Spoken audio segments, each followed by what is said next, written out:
ഭയങ്കര രസമുള്ള കച്ചവടം നബിലോ, ഭയങ്കര രസമുള്ള കച്ചവടം തന്നെ മാഷാ അല്ലാ. സംഭവം കച്ചവടം. ഇഞ്ചിന്റെ കണക്കാട് പറഞ്ഞെടുത്ത് മുതൽ കിട്ടിയാ തന്നെ നോക്കാം.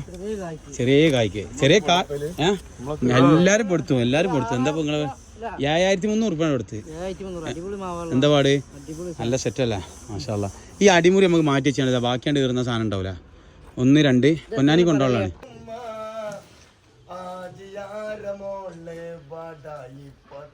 റെഡിയാ? ഇവിടെ ഒരു പീസ് ഇടണം. ഇവിടെ മണ്ണിലൊന്ന് കുത്തും. അവിടെ ചെറിയ കഷ്ണം ചെറുതിട്ടാൽ വളരെ മൈന്യൂട്ട് ആയിട്ടുണ്ട്. എന്തെങ്കിലും ഒരു സാധനം ജസ്റ്റ് നിൽക്കാൻ വേണ്ടി ദൈവ അതിട്ട് കൊടുത്താൽ മതി. അവിടെ എത്തൂല ആ മതി. ഒന്നിങ്ങനെ കുടിച്ചണ്ട